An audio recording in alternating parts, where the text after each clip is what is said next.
Good afternoon, everyone. My name is Giulietta Fermat, and I'm the project manager in capacity building and HIV vaccine advocacy at the Global HIV Vaccine Enterprise of the International AIDS Society. It's my pleasure to open this Timely Topics webinar on broadly neutralizing antibodies for the prevention of HIV acquisition in newborns and infants. I'd like to welcome all the participants, as well as our speakers and moderator, who will be introduced shortly. This is the first in a two-part webinar series specifically curated for early to mid-career HIV researchers and advocates. The webinar will provide an overview of bNAbs for HIV prevention and their potential applications in newborns and infants.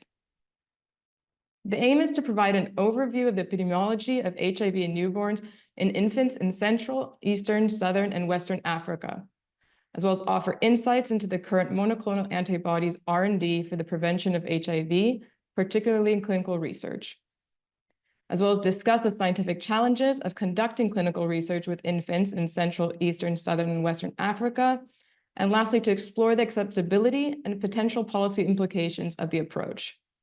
Today's meeting is in two parts, each including presentations, a Q&A, and a Meet the Experts discussion. In order to have a fruitful and engaging discussion, please raise your hand to speak or use the chat function on Zoom. Please keep yourself on mute and your camera off unless you have been called on or are presenting. Please note that this meeting is recorded, and by participating, you are consenting for the recording to be used publicly for educational purposes. And with that, it's my pleasure to introduce our first speaker for today, Anna Jakusik from UNAIDS, who will be presenting on HIV in newborns and infants in Central, Eastern, Southern, and Western Africa. Anna, over to you. Thank you, Giulietta. Hi, everybody. My name is Anna Jakusik, and I work for Data for Impact Department at UNAIDS. I will share my slides and go through the 2024 Global AIDS Update and the epidemic in children as estimated by the year of 2023. So I will share my slides.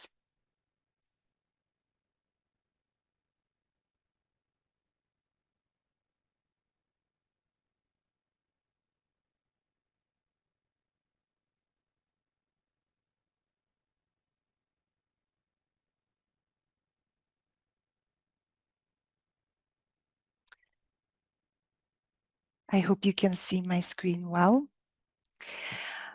So first of all, I would like to acknowledge all our country teams who collect the data and produce the estimates, population level estimates, and our UNAIDS Data for Impact practice.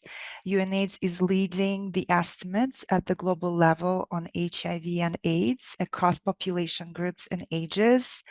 We would like to also acknowledge the Global Alliance on Ending AIDS in Children and all our partners who support us annually and within the Global Alliance on programmatically, but also in terms of strategies, funding, and engaging communities in the response on the HIV response in children.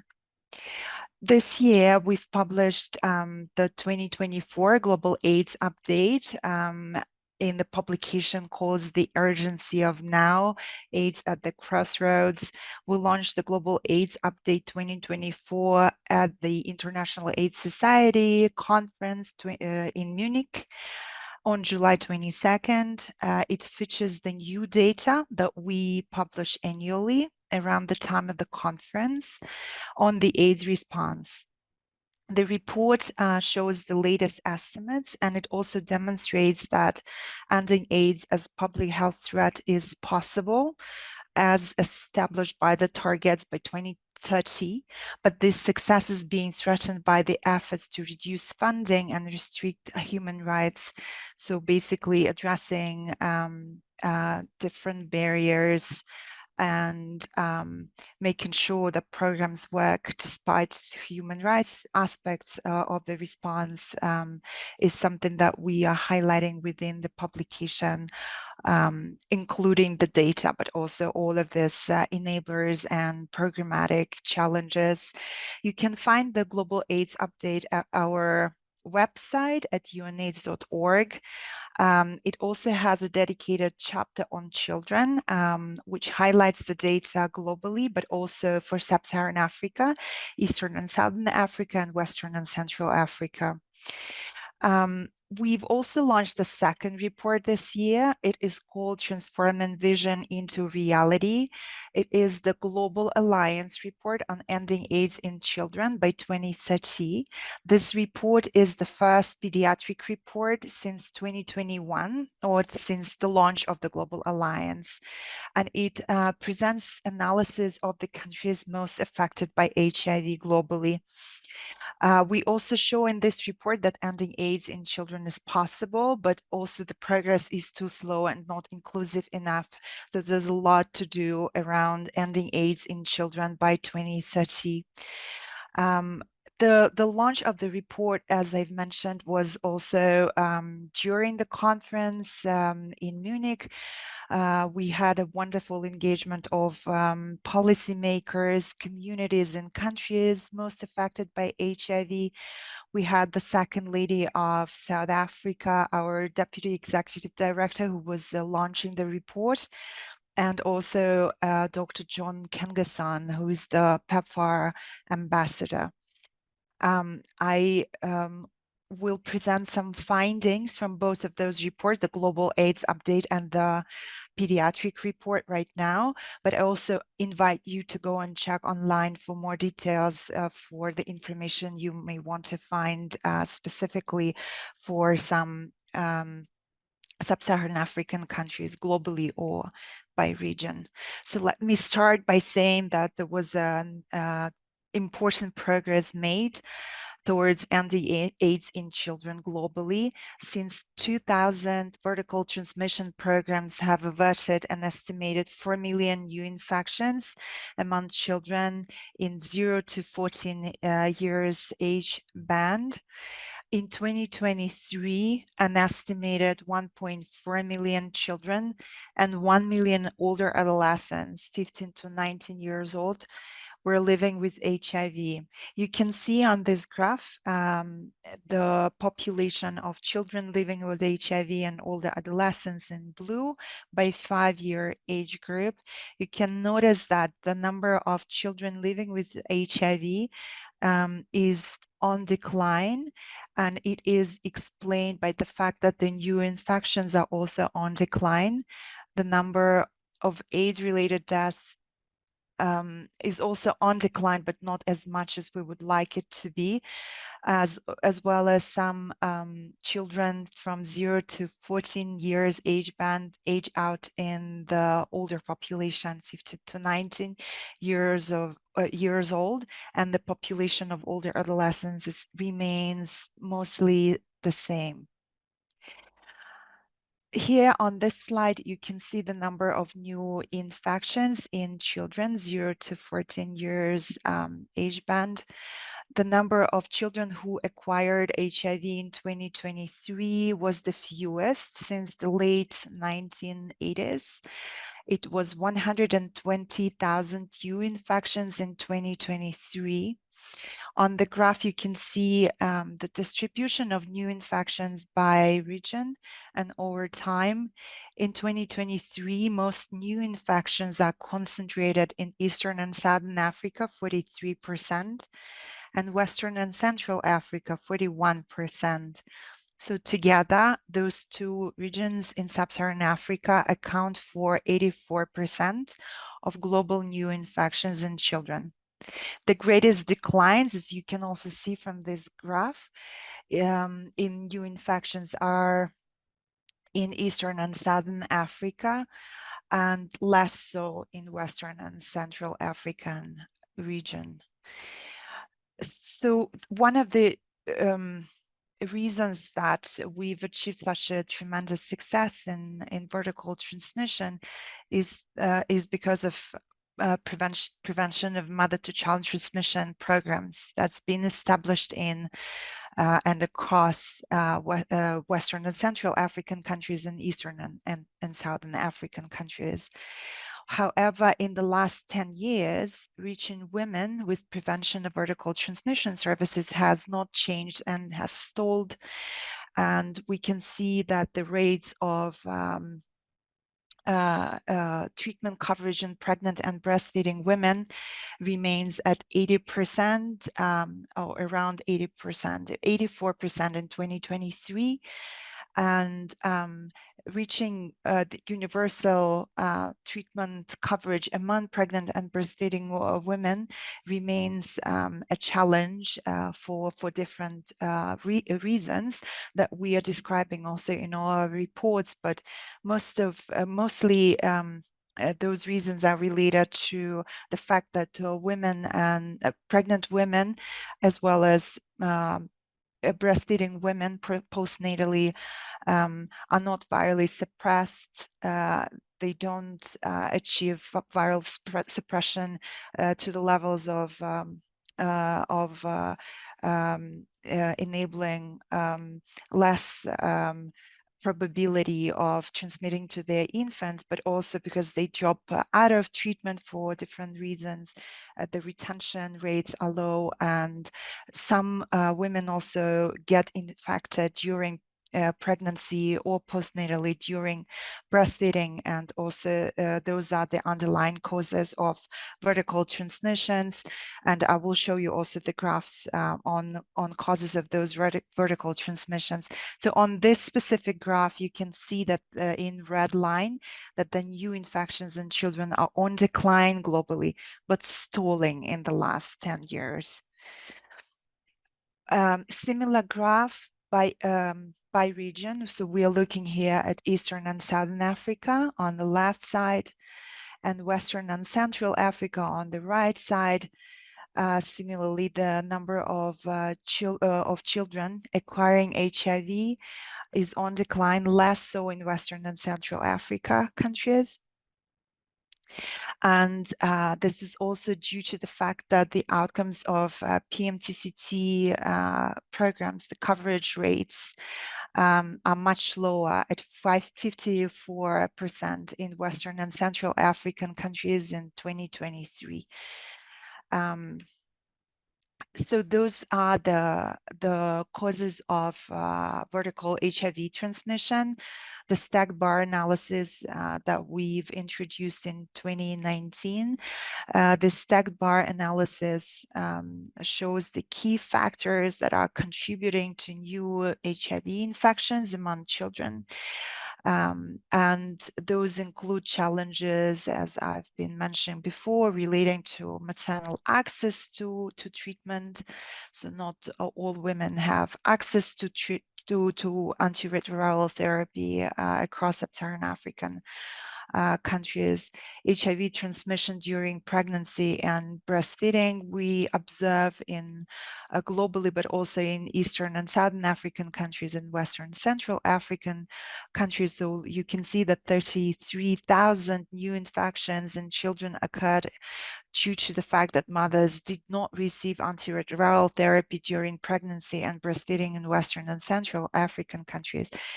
This is the stack bar at the bottom of the slide. The failure of achieving viral suppression is also one of the reasons, or mothers who discontinue antiretroviral therapy during pregnancy and breastfeeding. Also, many new infections occur for these reasons. Those are presented in blue and dark blue and a lighter blue color, or across those stack bar analysis globally, Eastern and Southern Africa, and Western and Central Africa. We also have the similar analysis specifically for high burden countries in sub-Saharan Africa. You can check in the pediatric report for specific countries of interest, because some countries are doing better than others, and the underlying causes also differ by country. Globally, the proportion of HIV-exposed children who receive HIV testing, or it's called early infant diagnosis, in the first 2 months of life has increased globally from 50% in 2015 to 67% in 2023. However, in Western and Central African countries, the access to early infant diagnosis is much lower than in Eastern and Southern African countries that are grouped and presented here on this slide. Dark blue is for Eastern and Southern African countries. So even the coverage rates of early infant diagnosis in Eastern and Southern African countries are higher than the global average that is presented in red, and the lighter blue color for Western and Central African countries, where you can see that the access is really low in this context to early infant diagnosis of children in 2023 and over time as well. One of the key challenges in pediatric HIV is that children remain undiagnosed, and as such, only 57% of children living with HIV are estimated to be receiving life-saving treatment versus 77% of adults globally who commonly also have higher knowledge of status compared to children. This is the full cascade where we compare children and adults for the last 3 years from 2021 to 2023. So you can see that people living with HIV who know their HIV status by age, you can see 66% of children knew their HIV status or were diagnosed in 2023 compared to 87% of adults who knew their HIV status. So if we use people living the estimated number of people living with HIV as a denominator, we can see that in the middle of this graph, 57% of children living with HIV were receiving treatment compared to 77% of adults 15 plus years old.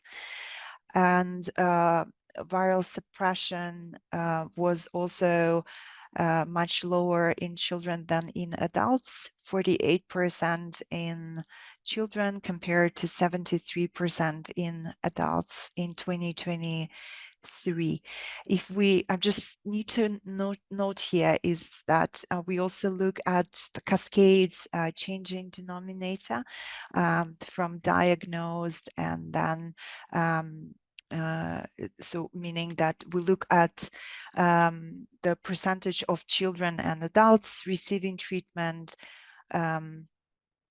based on diagnosed numbers, and also viral load suppressions based on the denominator where we use people on treatment. And as such, those so-called 95-95-95 cascades, they look better. The outcomes of treatment programs are better, definitely in diagnosed patients. However, viral load suppression in children is still lagging behind adults, even if we look at the numbers based on the diagnosed patients. An estimated 590,000 children globally were not receiving life-saving treatment in 2023. So this is the absolute estimate, the absolute number of children who are not receiving treatment. You can see on the graph here the number of children living with HIV in 0 to 14 years age band in red on top, and number of children living with HIV who receive treatment in blue bars at the bottom, and the space in between is basically the gap of pediatric HIV treatment. It is on decline over time, however, as I mentioned before, we still have a really high gap of children on treatment, and the progress towards closing this gap is low, and for the reason that most of the, or about 50% of children are basically undiagnosed. So among those undiagnosed children, 60% were older than 5 years old, also indicating that many children get infected postnatally during breastfeeding, and breastfeeding duration, it differs by countries, but it can last to up to 3 years in sub-Saharan African countries. And culturally, it's very common that women breastfeed children for extended periods of time.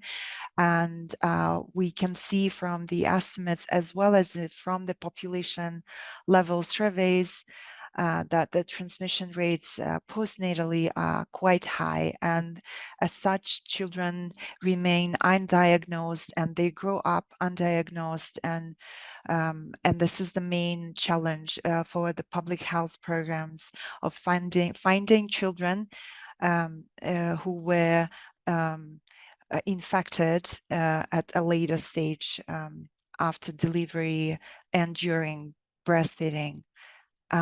We have a broad conclusion. I have some conclusions here. Those are broad conclusions. We have more specific conclusions in the reports. We can definitely be inspired by the progress advanced by the coming together of partners, communities, governments, United Nations, agencies, and definitely the critical gaps are still undermining the progress. As we can see, it will be essential to support the gains in high-performing countries, especially in high-burden countries in Eastern and Southern African contexts, while also addressing various barriers and programmatic challenges in countries that perform less successfully, specifically in Western and Central African countries, but also in countries outside Sub-Saharan African countries. We can see that in specifically in Asia and the Pacific, we are seeing challenges, but in other settings where the epidemics are driven by key populations, we also have substantial barriers in addressing vertical transmissions. We also highlight leveraging technological advances, such as the topic of our discussion today, and also sharing lessons learned on strategies and how to overcome those service bottlenecks that will be vital to success. And here I would also finally wanted to add that there's a need to increase access to HIV prevention, testing, treatment, and comprehensive care services for infants, children, and adolescents, but also in the pregnant and breastfeeding women, those who were diagnosed at antenatal care, but also in HIV negative women postnatally. This requires stepping up action on preventing and detecting new HIV infections among mothers and ensuring treatment support adherence in breastfeeding mothers who are living with HIV, making sure that they are virally suppressed.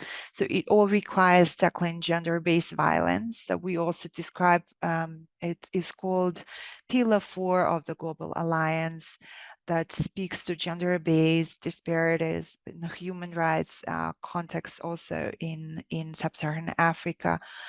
That is also a barrier in protecting young women's health and safety. Thanks so much. Those are our key publications. You're welcome to go and read more information and details in those two publications. And with this, I'm giving it over back to our moderator. Thanks so much. Thank you very much, Anna, for laying out the context and the groundwork for the rest of the session.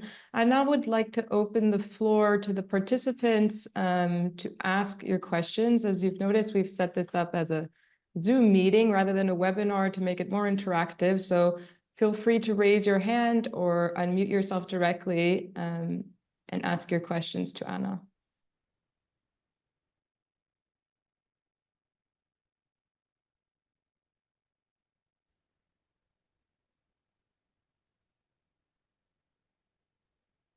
Vincent, I see you raise your hand. Thanks, Juliet, and thanks, Anna. That was a really good presentation. Um, One point on the vertical transmission rates in West and Central Africa, I think the report highlights that the gains in this region have not really been as marked as what we've seen in East and Southern Africa. And in some countries like the Cote d'Ivoire, we've actually seen a rise in transmission rates, even with the rollout of the PMTCT program. Could this be as a result of improvements in data collection, or do you actually think there's been increased challenges that have resulted in this stagnation or increase in vertical transmission rates? Thanks, Vincent. This is a great question. So in fact, measuring outcomes of PMTCT programs is quite a challenge, especially at population level. We use in our publications, we use models to inform MTCT rates. The models are also triangulated with the findings of population-based surveys where they exist. There's another third method that shows MTCT rates at program level. And if you look at program data and population level MTCT rates, they can differ dramatically because program level data does not capture women who are outside of healthcare services, such as, for example, women who get infected postnatally, they wouldn't know they were infected, and so they do not get into the estimate of MTCT at the programmatic level. So what I'm saying is that program level data is really important. It is still a challenge at the global level to get HIV surveillance right. We do believe that population level estimates are much more reliable than program level data. In Western and Central African countries, as in Cote d'Ivoire, as you've mentioned, we see that MTCT rates are not on decline in most of the Western and Central African countries. Those MTCT rates exceed 20% in high burden countries such as Nigeria and Central and DRC, Democratic Republic of the Congo. So those MTCT rates are not on decline in high burden Western and Central African settings. And our explanation, and it also depends on the country because programmatically they differ. Cote d'Ivoire would be very different from Nigeria context. And also, given that in sub-Saharan Africa, in Eastern and Southern African countries, some policies may differ dramatically from Western and Central African context where the epidemics are concentrated and they are not generalized epidemics. So we cannot, it wouldn't make sense to test every HIV negative women, for instance, or children at 18 months in Cote d'Ivoire universally compared to South Africa, where we do test children at 18 months universally. So it really depends on how you design the program to find those children and in which population groups. It does matter. Why they are not on decline, it depends on the country. But this is what we are seeing from program level data and population level data for Western and Central Africa. And we do believe that programmatically there should be more done in making sure that women have access to care, to testing, and also that they adhere to treatment going forward. And you can see that also since our children in Western and Central African countries are not being tested, even early after delivery. At 2 months, the rates of early infant diagnosis are so low that it means that MTCT rates will go high and continue being quite high in Western and Central African countries. So it's complicated. There's many moving pieces that you need to look at to understand those estimates, but also how to design the programs in addressing vertical transmissions in different settings depending on the epidemic type. Thanks.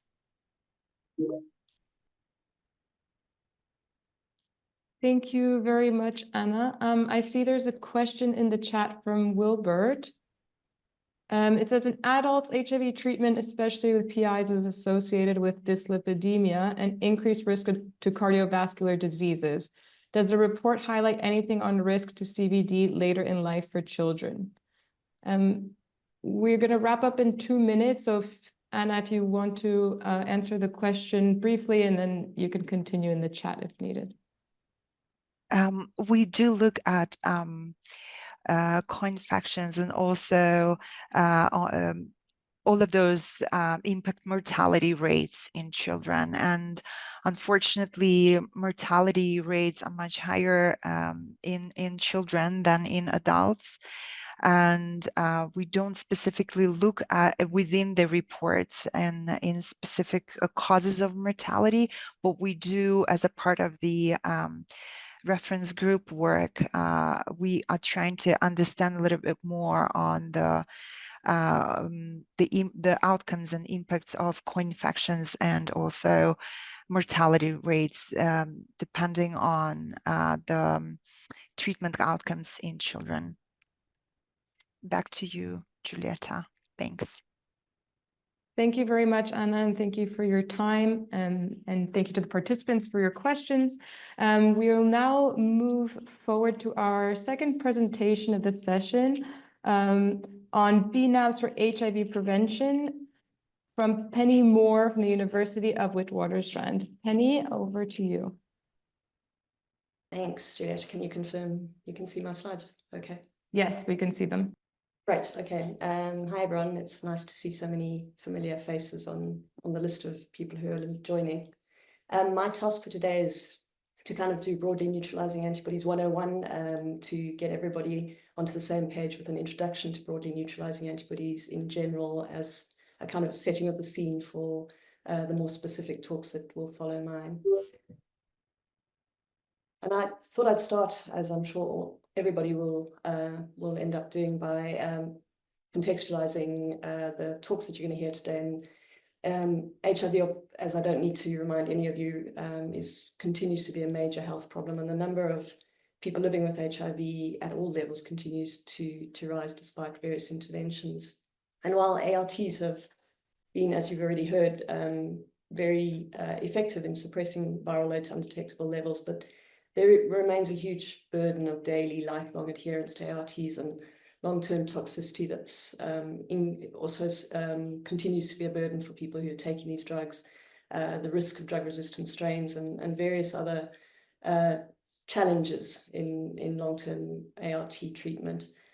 There are, of course, several alternatives that are coming to the fore now with long-acting ART and subcutaneous injections every 6 months or so may be a game changer, but the cost of those interventions is still, as you all know, extremely high, and I think still a very strong rationale for pursuing a multifaceted approach to stop HIV. The work that many of us on this call have been doing for a very long time is specifically focused on what are called broadly neutralizing antibodies, or bNAbs, as you'll hear much about in this talk. And I'm really starting with the very basics, and then we'll get into a little bit more detail. But just to remind everybody that the broadly neutralizing antibodies that we talk about come from people who have been living with HIV. Everybody who's infected with HIV makes a very robust immune response, an antibody response to HIV, but most of those antibodies in most people, even after many years of infection, remain strain specific. In other words, they recognize really only the virus in the person where those antibodies developed. Of course, from the perspective of HIV prevention and treatment, in fact, we're more focused on are the broadly neutralizing antibodies, and these are antibodies that develop rarely in somewhere between 5 and 20% of people living with HIV. And these antibodies have the capacity to be able to recognize diverse viral strains across the globe, despite the massive level of viral variability that, as you all know, characterizes this epidemic. And many of the lessons that we are now moving forward with are based on studies of these rare elite neutralizers that have been identified in several cohorts across the world and have been the study as a subject of intense study over the last couple of decades. They've enabled us, these studies of elite neutralizers have enabled us as a field to identify many sites of vulnerability on the HIV envelope trimer. We continue to find new sites. The more we look, the more we find, in a sense. This is a schematic of the HIV envelope glycoprotein trimer that's on the surface of all the viral particles. And essentially every colored part of the trimer here is an epitope that can be targeted at some level by these broadly neutralizing antibodies. And you'll see that actually much of the envelope can be targeted by antibodies that can recognize diverse strains, though often they do so in a very, very focused way. So for example, antibodies to the V2 apex have a very targeted means of accessing the envelope, and that's essential for their breadth. The identification of all these targets was really enabled by the isolation from many individuals living with HIV of broadly neutralizing monoclonal antibodies. And much of what you're going to hear about in the rest of the talks here is attempts to use these monoclonal antibodies clinically to prevent infection. But they have been useful for many other reasons as well, beyond their potential utility as tools, public health tools. They've also enabled us to understand how these antibodies develop in infection at a level that really is unprecedented, I think, and has allowed great breakthroughs to occur in immunology in general.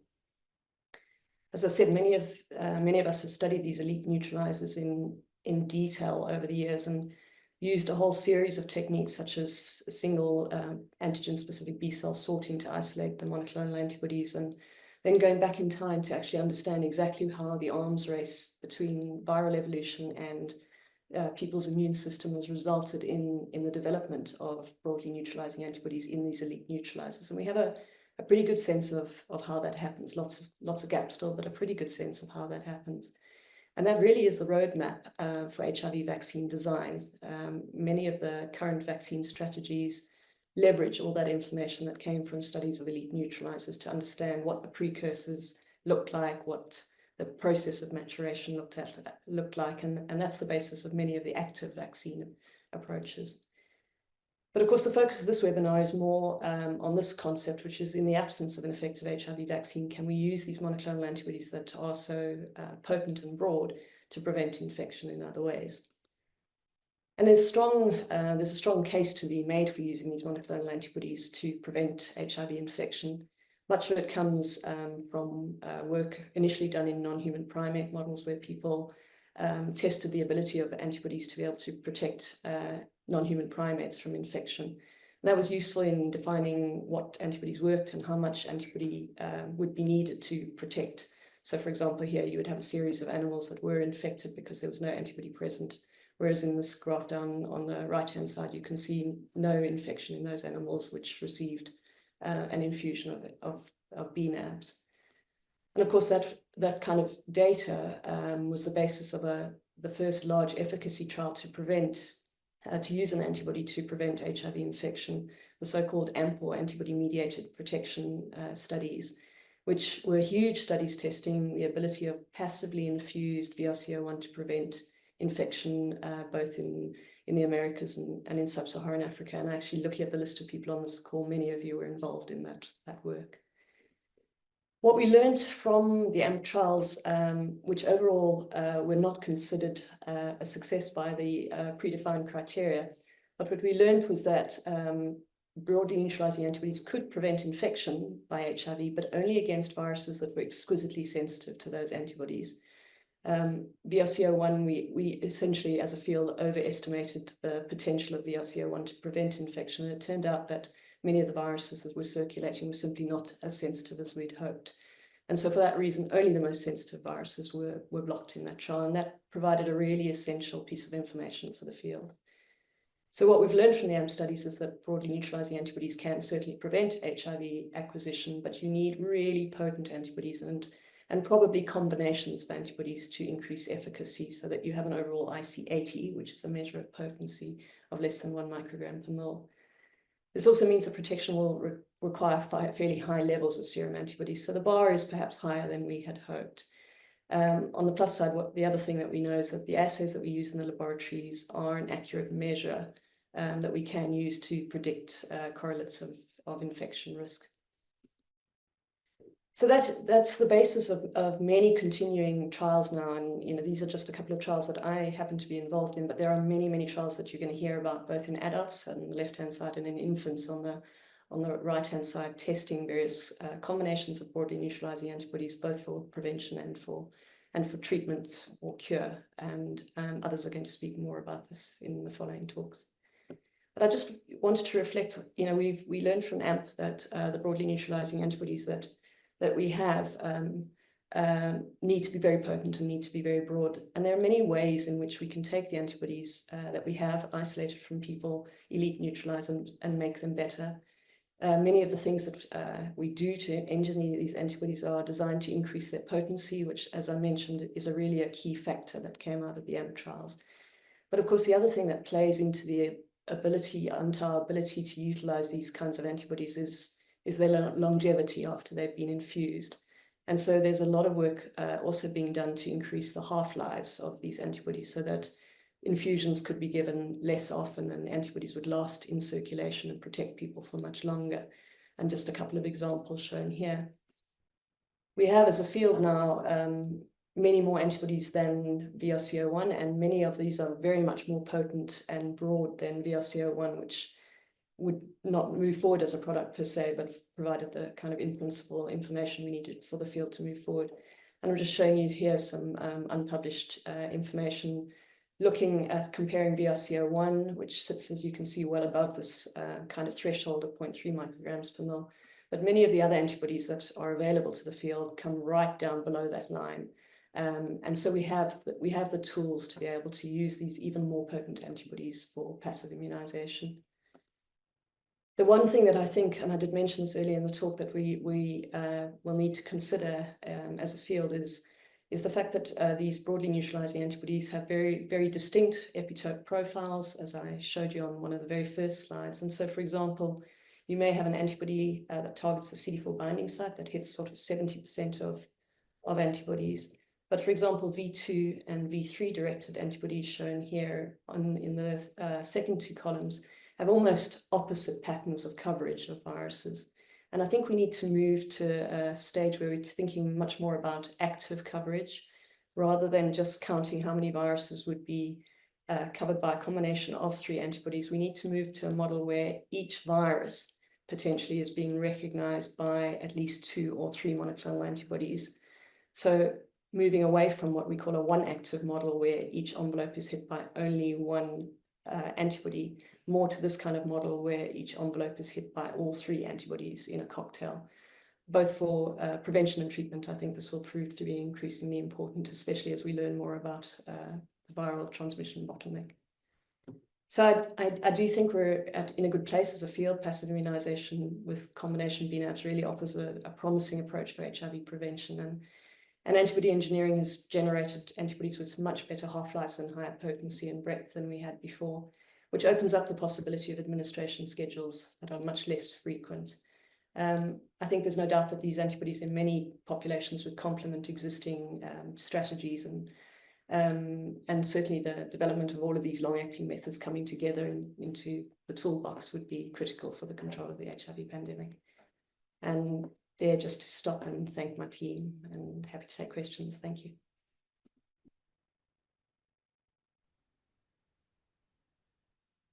Thank you very much, Penny.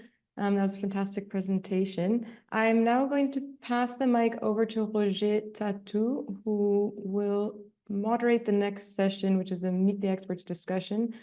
And this will also be an opportunity where you can also pose some questions to Penny. Roger, over to you. Thank you, Julieta, and thank you, Anna and Penny. And it's a pleasure to introduce Dan Baruch. who is a Howard University professor of medicine and immunology at the Howard Medical School. He's also director of the Center for Virology and Vaccine Research at the Beth Israel Deaconess Medical Center and a member of the Rogan Institute. And he's also part of the CAVD, the Bill Gates collaboration for AIDS vaccine discovery. And I'm just going to check first if there are any question in the chat, or otherwise do not hesitate to raise your hand. We would really encourage the question that coming from the audience. And it's a unique opportunity. You have great people. And if you have a question, either on the first part, first talk, second talk, or more general question, we have a great set of experts on this call today. So please don't hesitate. I'm going to give you a few seconds to raise your hand. I've got one question down there. Okay, so a question from John, who's asking, is there a downside to using bNAbs? And I guess it's in the context of newborn, or maybe in a broader context. So let's start with this question. And Dan, would you have an answer to that? Sure. So thank you. So the question is there a downside to using bNAbs? And I think the question to ask, I think, is how do bNAbs complement existing prevention modalities? And then what would be their relative pros and cons? bNAbs have been very, very safe. So there have been very few adverse reactions to bNAbs. So safety is a big advantage of bNAbs. The downsides have been several, and as Penny has discussed, some of them have been overcome scientifically already. So from the AMP study, as Penny very clearly described, there was only protection against highly sensitive viruses, and there was not protection against other viruses. So it was clear from that that antibody combinations would be needed, not a single antibody. And so a cocktail of 3 antibodies is being developed by the NIH and the HVTN, and there's other cocktails of antibodies that are being developed by other groups. So that's one of the downsides, is that a single antibody would not have the coverage needed for the population. But that can be overcome by using a cocktail of antibodies. Another downside of antibodies is that in their native form, they're relatively short-lived, and they would need typically monthly dosing. That has also been overcome by using LS mutations that make them long extended half-life antibodies that permit 6-month dosing. So now we have a cocktail of antibodies that can be given every 6 months, which is actually, and the predicted efficacy is very high. If you look at theoretical efficacy, it hasn't been proven yet. But likely highly effective, very safe, 6-month dosing, and broad coverage. So could be a nice option for prevention. A long-acting ARVs, of course, is a very attractive option also that's further advanced in clinical development with outstanding efficacy recently reported. But having options available to people is always a good thing. So we think there's a lot of advantages, and I think the disadvantages are that they are intrinsically more complicated molecules, and they do require manufacturing. And currently, the interest of industry has been relatively low, and so that has slowed clinical development. So I think there's a lot of promise. Many of the challenges have been scientifically overcome, but there are more challenges to go. Thank you very much. And in fact, there was a question which is similar to that. Someone was asking, talking of the half-life of bNAbs, how long has it been shown to confer protection in existing trials? So I think the first thing we need to emphasize is that we haven't seen yet protection in existing trial unless we look at subgroup. But you already mentioned modifying antibodies. Could you say a little bit more on what's possible to increase the half-life, if we know? Sure. So although the efficacy hasn't been determined, the pharmacokinetics of the antibodies have shown that if you include the LS mutations at the end of the molecule in the C-terminus, then the half-life of the molecules can be tripled in humans, and it permits dosing every 6 months while keeping titers above what is believed to be a protective level. Thank you. See another question, which in fact was, thank you for that. Is it fun? I was going to mention that. Penny described the AMP studies, which are based on what we call passive immunization. And I think people are more common with active immunization, where we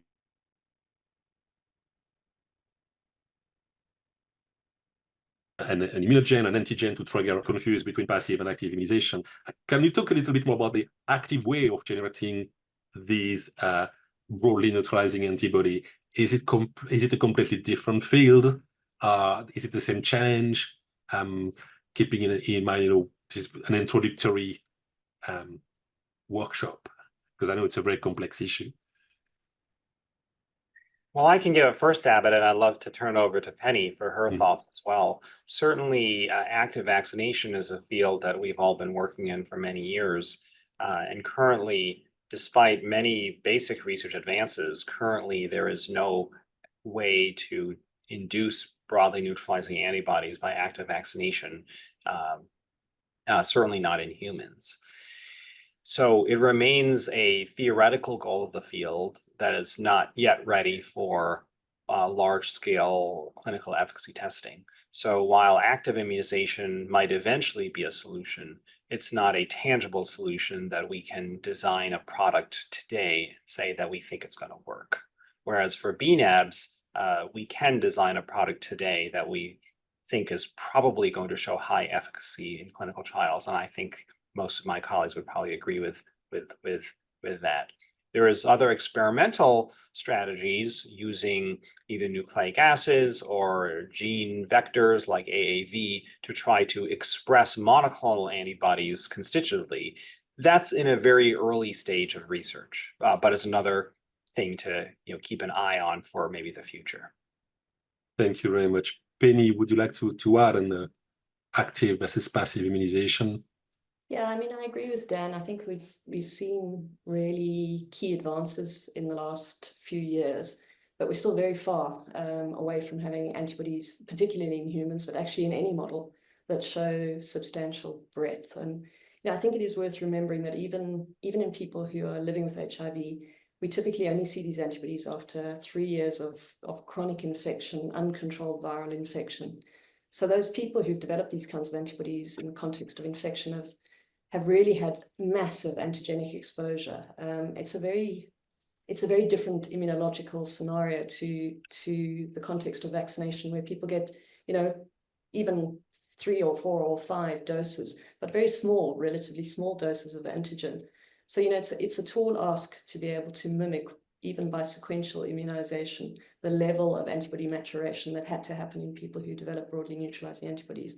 We've got great ideas within the field now for triggering the precursors, which we know are as scarce as hen's teeth in people's bodies. But even once those are triggered, we're still at the stage where we're picking them up by next generation sequencing. They're that rare, even after vaccination, that we are far away from the point where we're seeing them at the level of potency in the serum that we would need to achieve for HIV protection. So I agree, lots of cool science there, and lots of significant advances, but quite a way away from having a product, I think. Mm-hmm. Thank you, Penny. And in fact, there is the question from Anne Capata on you mentioned in your presentation the need for a cocktail of antibodies, and Anne is asking, are these cocktail already available, or are they newly engineered one, or would they need to be engineered? So there have been several cocktails of antibodies that have been engineered and have been tested in early phase clinical trials. So a triple antibody cocktail, all 3 of which have been engineered for long half-life, have been tested in phase 1 studies in humans that show very good half-life of all 3. with all 3 antibodies having levels above the theoretical predicted threshold for protection 6 months after a dose. Those have not yet been tested for efficacy, but I don't know, Penny, if you want to talk about some of the work you're involved in that is actually even more advanced than that. Yeah, I mean, there are quite a few of combination trials that people are trying using existing monoclonal antibodies. So I think, and the question you're asking is, do we have the tools now to be able to start these kinds of trials? And we do. I would say that we do have good combinations when we put existing antibodies together. That several people are testing in combinations. I think there's been a lot of work in the field trying to work out what those optimal concentrations are, and also looking in much more detail at understanding the transmission bottleneck and looking at the virus that's transmitted, and trying to understand whether the antibodies that we have provide good coverage of those transmitted viruses. The one gap, I would say, where we don't have that kind of information, and it's very relevant to this group, is in pediatric samples. We really don't have a good handle yet on the sensitivity of viruses in pediatric populations. Not a strong reason to think it's going to be dramatically different from adults, but we haven't formally looked at that well enough, I'd say. Thank you. I see a lot of questions, so I'm going to make the executive decision of maybe squeezing the break and carry on with the question. And the next question is actually relevant to the fact that we are injecting proteins to people. This protein can be perceived as a foreign body, and trigger an immune reaction, which we call ADA. And one of the questions is, how many multiple rounds can a person get before raising monoclonal antibodies, either for Dan or for you, Penny? Well, fortunately, these antibodies are human antibodies. They're not mouse antibodies or from other species. So as human antibodies, they often do not induce what we call ADA, anti-drug antibodies. And I guess the experimental evidence is in the AMP studies, which were about 5,000 people, they got 10 infusions of VRC01, and there was no evidence of induction of antibody responses in 5,000 people that received 10 infusions. Each new antibody is looked at that independently, though. So there's less experience with other antibodies, but so far, antibody responses have not proved to be a problem. Thank you. I know you have to leave soon, Dan. Are we good in time, or? I can stay on for another few minutes if Okay, there's more questions. We have another question which is related to the regulatory and ethical consideration. I will park this question for next week because we will be talking about this aspect next week, also in the second part of this webinar. I have a very technical question here, and I'm not sure I'm going to be able to translate that. Is the PNA assay adequate to predict protection? I think that's the assay that you were mentioning. And why are bNAbs combination showing interesting data, but in practice this is not replicated? And I'm not sure what that refers to. And could an IMC-based assay, and that's immunochemistry, be better to predict protection than the PNA? So if someone knows what the PNA is, I'm not sure I'm up to date with my abbreviation list. PNA is the pseudovirus neutralization assay. Okay. Andrew's asking whether IMC, which is infectious molecular clones, whole virus assays, may be a better measure. Andrew, there is some evidence in the field that PBMC grown viruses may be slightly more resistant than viruses that are grown and used in the pseudovirus neutralization assay. But actually, all the data we have from the AMP trial and from animal studies suggests that the pseudovirus neutralization assay per se is a very good measure. Perhaps the bar that we expected protection at has been the problem rather than the assay itself. So there's no evidence. I'm not quite sure what you mean, but in practice this is not replicated because there's no evidence so far to show that the assay itself is a problem, more that we underestimated the amount of antibody that would be needed to block infection. And that's why in the AMP trial, for example, you only saw protection from the most sensitive viruses. But in the animal metadata and in the AMP trial, actually the pseudovirus neutralization assay does a pretty good job. It's not perfect, but a pretty good job, I would say, of predicting where we're headed. Dan, would you disagree? I believe that a large analysis of the AMP trial did indeed show that pseudovirus neutralization titers directly correlated with protection in humans. Yeah. And interestingly, that the actual numerical value of protection in humans was the same as the numerical value by pseudovirus neutralization assay that correlated with protection in non-human primates. Yeah, I would actually say that as one of the successes of the AMP trial was a validation of the use of the pseudovirus neutralization assay. And a validation of the non-human primate model. That's true. There's a non-human primate map. And thank you. I'll ask a final question, which will allow us to move actually in the second part of this webinar today, and it's related to the conduct of clinical research or the design of this product specifically for newborn, because that's today's topic. The AMP studies were conducted in adults. A lot of study will be conducted in adults. In your view, both of you, is it going to be different to do these studies in infant, and what particular aspect do you think will be more different or more challenging, whether it's clinical or scientific? I think it may be different. I think it may be different because we may be seeing much more cell-to-cell transmission in the context of infants than we might see in adults. That's been very hard to quantify, both in sexual transmission and in infants. So, and if there is a lot of cell-to-cell transmission, then the bar may be even higher because many of these broadly neutralizing antibodies don't perform as well in preventing that mode of HIV transmission between cells. I also think there, aside from that kind of challenge and the fact that we actually don't know very much about the sensitivity of maternally transmitted viruses to bNAbs, I think clinically these trials are much more difficult simply because of the very small volumes that people need to deal with in those trials. But I'm sure the speakers who are coming after Dan and I will have a lot to say about that, about the practicalities of running those trials. I think it's a different disease. It's a different mode of transmission. It's a different pathogenesis, a different host immune system. Of course, the size is different. That's probably the least of the differences. And so while many people would think that a bNAb cocktail that works in adults would also work in pediatric populations or infant populations, it really remains to be seen. All the differences in biology that Penny described, it could make a difference. We don't know that. So it's an experiment, and the clinical trials need to be done. They need to be done rigorously, carefully, ethically, and safety and efficacy needs to be measured independently in adults and infants. And while many would expect that they will work in both populations, then it's really a separate question for each that needs to be addressed independently, at least in my opinion. Thank you very much. Thank you, Dan. Thank you, Penny, and thank you, Anna.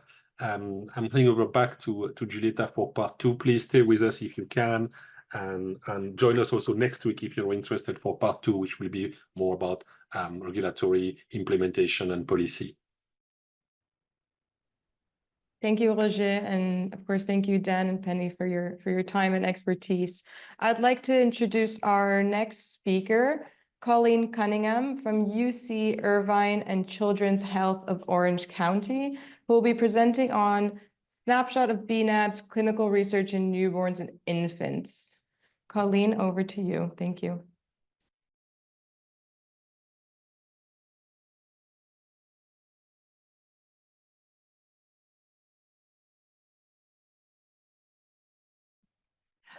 Good morning, everyone. Right now, are you seeing my slides correctly? We see it in presenter mode, so You see it in presenter mode. Okay, let me swap. Yeah, view for you. Okay, so now you're in. There we go. That's perfect. Thanks. Okay, and you can hear me okay? Perfect. Good morning, everyone. Welcome. And this is a topic that's near and dear to my heart. So I really welcome the fact that so many people are interested. I do want to just, before I start, thank Amina Guga, Betsy McFarland, Edmund Caparelli, and the respective protocol teams for sharing slides with me and giving me permission to present some data that is not yet publicly available. So as we heard, there's still 120,000 children newly infected with HIV each year. This is almost 10% of all the new infections. So this is an important population. We must do something about these kids that still get infected.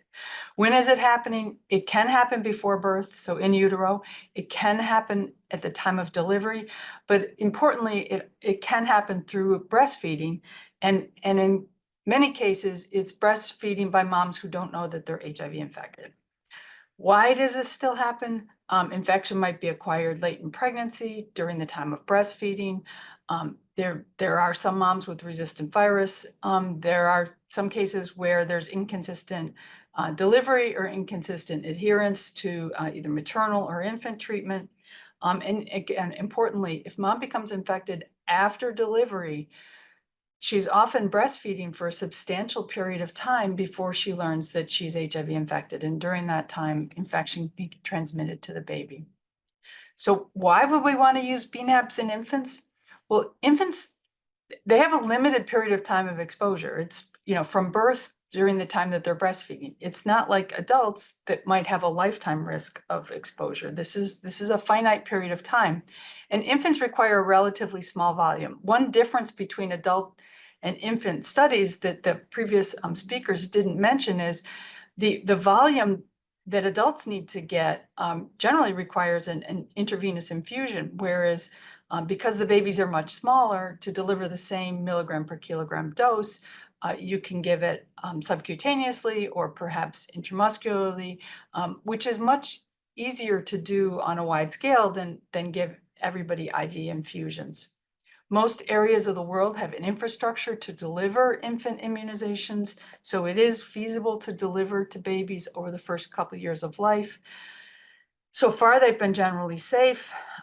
We now have long-acting ones, and then, if we had an opportunity to deliver to all infants, you have an ability to potentially protect those babies whose mothers might become infected while they're breastfeeding. So here's a snapshot. And these are all of the studies that I'm aware of that are either complete, in process, or being planned, that looking at bNAbs in babies.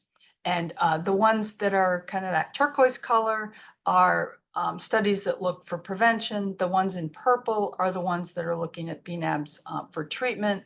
And as you'll see, one of those is kind of a prevention and treatment study, but for simplicity, I'm lumping them this way.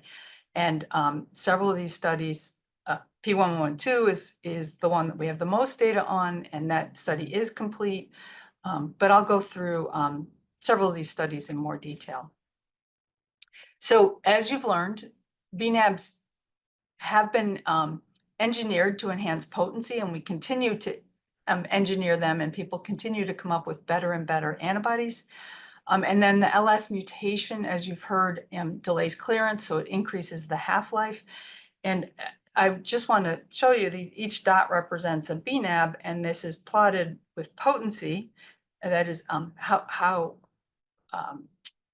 small an amount of the bNAb that do you need to neutralize viruses, and the breadth, so how many viruses. And the ideal bNAb would be up here in the far upper right-hand corner, where it has broad breadth and at the same time great potency. But we don't have that perfect bNAb yet. But the ones that I'll talk to you about, the ones in the black circles are ones where there's either data already in babies or studies that are ongoing that are currently enrolling. And then the blue ones show ones where there are studies planned that hopefully will enroll soon. And so here's the studies that are either open or complete. And the left-hand side shows the studies that look at bNAbs for prophylaxis, and the right-hand side shows those that look at bNAbs for treatment. And as it said, that we have the most data on P1112, which is an impact trial, and that study is complete. And then there's P1115, which is kind of a prevention and kind of a treatment study. And then bNAb, which is not an impact study, it's a SAMRC study, and it is currently in process, but I'll share some data with you. So P1112, as I said, this is the one where it is complete. The two antibodies that were studied in this this protocol are VRC01 and then VRC07523. In both cases, the LS version was also studied. So here's the study design of P1112. We initially started with VRC01, so the same product that was used in the AMP trial. First cohort received 20 milligrams per kilogram subcutaneously, just once at birth. And then there was a second cohort that received 40 milligrams per kilogram subcutaneously. Then a breastfed cohort was enrolled where they received a 40 per kilo dose at birth, and then monthly received 20 milligrams per kilogram. You can see in the far right how many children were in each arm of that study. Then VRC01 LS became available, and similarly, we studied babies that were not being breastfed who received a single dose at birth, and then breastfed babies who received a single dose at birth, followed by a second dose at 12 weeks if they were still receiving breast milk. And a similar design for VRC07523 LS, not breastfed babies received a single dose at birth, and those that were being breastfed received a birth dose and then a dose at 12 weeks. I'm not going to show you all the adverse event data, but I'm going to focus on the local reactions, which were common, but mild. The most severe grade was grade 2. They generally resolved within 24 hours. The 12-week visit for the final cohort didn't have a 24-hour evaluation, so that's why I don't have data, but they had all resolved by 3 days. But the bottom line is local reactions are common, they're mild, and they resolve relatively quickly. And then here's the pharmacokinetic curves. So the purple line is the VRC01, and as you can see, it has the shortest half-life and the most rapid fall off in levels. The VRC01 LS had the longest half-life and really still had substantial levels at week 12. And then the VRC07523 LS was somewhere in the middle. I do want to point out, again, the other speakers talked about adult, where you can give a single dose and maintain good levels for 6 months. Babies double their weight in the first 3 months of life. Adults rarely double their weight in 3 months. And so when you have increased size, you have an increased volume of distribution, and therefore we would expect that the infants will never have as long a half-life as adults because they have such rapid growth that adults don't have. So I want to briefly mention P1115. We don't have as much data from this study yet, but this is very early intensive treatment of HIV-infected infants. So this enrolled infants at very high risk of HIV acquisition, and they received very early antiretroviral therapy plus a single antibody, either VRC01 or VRC07523 LS.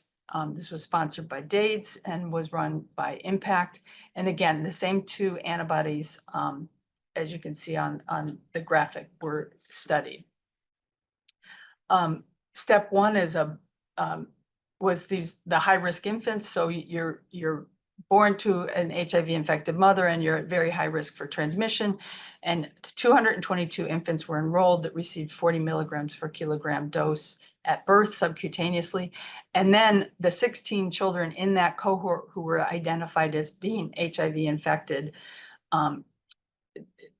prior to receiving their birth dose receive subsequent doses at age 2 weeks, 6 weeks, and 10 weeks. Version 3 is still in process. Those infants are receiving VRC07523LS, and we're still awaiting data from those cohorts. I want to also mention that bNAb 1, which is a phase 1 study to determine safety and pharmacokinetics of subcutaneous administration of potent and broadly neutralizing anti-HIV-1 monoclonal antibodies, again, given to HIV-exposed, uninfected neonates and infants. So the primary objective is to assess safety for 28 days from the first administration of the bNAb, and secondary objectives is to look at safety at 6 months and also to look at the pharmacokinetic profile. So in this case, the two antibodies to be studied are VRC07523LS and CAP256. So a different antibody. This is the study design was published in BMC Infectious Disease just 2 months ago. In this case, 40 infants received a single bNAb, and this step of the protocol enrollment is complete and the follow-up is complete. So the first, I think it was 24 infants, 8 in each group, received CAP256 V2LS. And as you can see, in escalating doses, first 5, then 10, then 20 per kilo. And then arm 4 and 5 enrolled, where the infants received VRC07523LS, again, close to birth, so less than 96 hours of age. And then step 2 is giving the two antibodies in combination. So 60 milligrams of CAP256 V2LS and 90 milligrams of VRC07523LS. And that's a birth dose. And then the next step is those same babies will receive a second dose of the combination at 12 weeks. So far, the first baby has received a second dose. Enrollment is complete in the birth dose. There were local reactions. It looks like at first glance, more local reactions to the VRC07523LS than the CAP256 V2LS, but all were resolved by 4 hours and all were mild.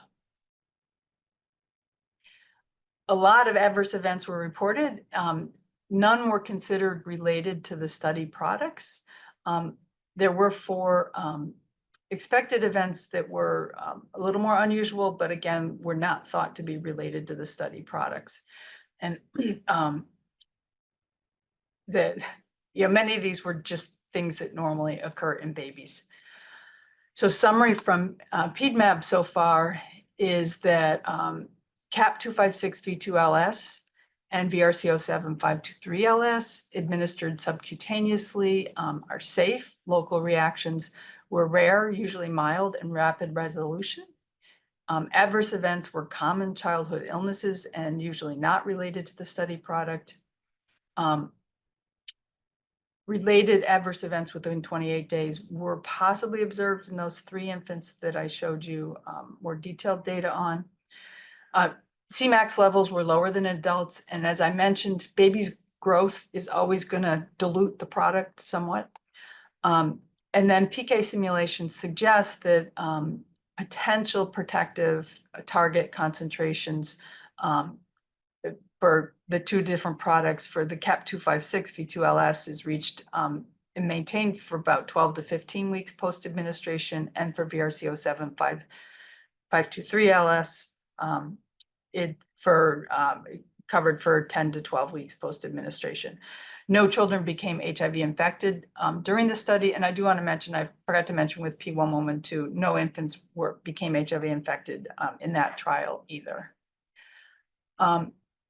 Briefly, I mentioned Impact 2008. This was an early treatment study. So this is children who were diagnosed as being HIV infected who received early antiretroviral therapy plus a single antibody which was VRC01. so the infants had to be diagnosed as HIV positive and less than 3 months of age and had to be starting antiretroviral therapy. And they were then randomized to receive VRC01 in addition to antiretroviral therapy or the antiretroviral therapy alone. As you can see, approximately 30 in each group. They received 40 milligram per kilogram subcutaneous doses. And the primary objective was to look at change in HIV DNA at week 14.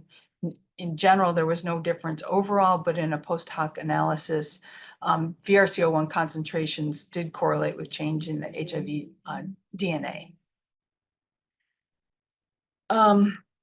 In interest of, well, I just say for the 30 infants that received VRC01, they, as I mentioned, they received 40 milligrams per dose. It's a relatively large volume, so 2.2 to 2.6 mLs, but most received it in a single injection site using this device that allows relatively easy subcutaneous delivery.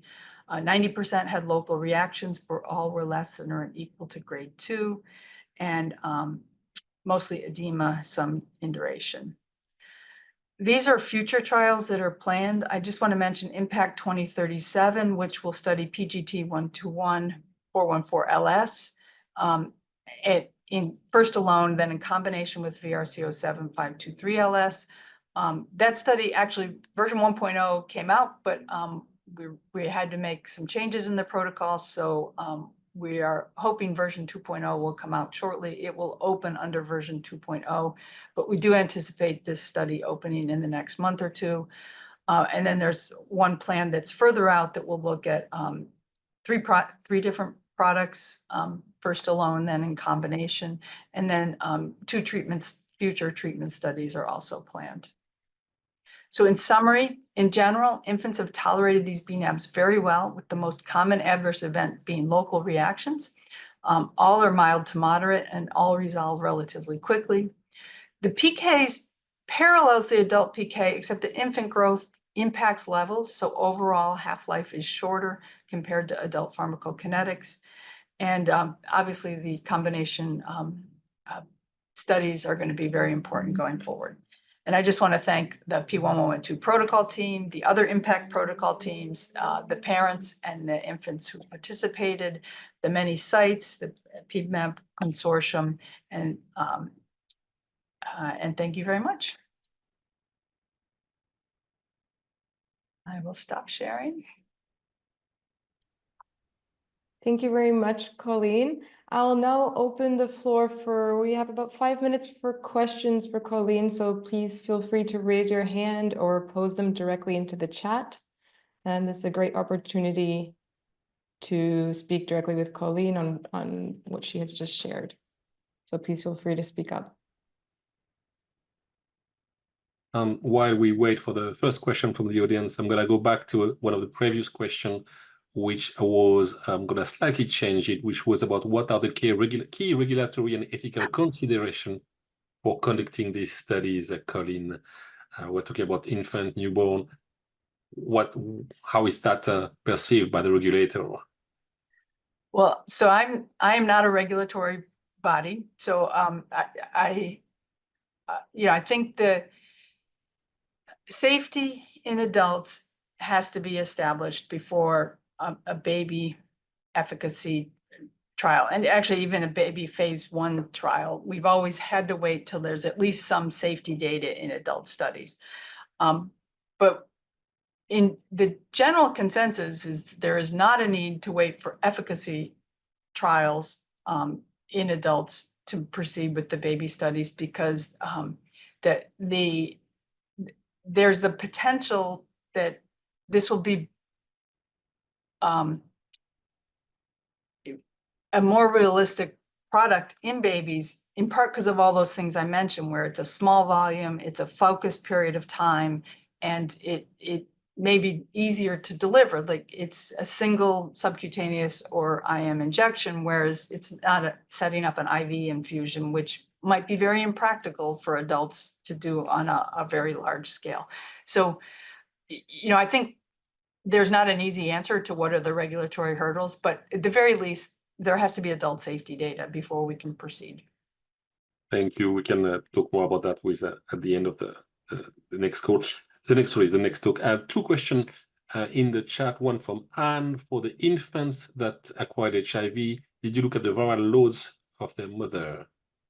And I guess the question is related to the correlation on.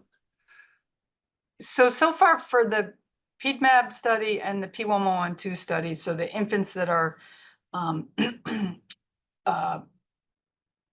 enrolled very early, none of those children have gone on to be infected, but they're both relatively small numbers. And the children also receive standard of care to prevent mother to child transmission. So, but in the one study where the 16 babies that were very high risk for transmission were infected, I believe they are collecting data on the viral loads in the mothers, but I have not seen those data.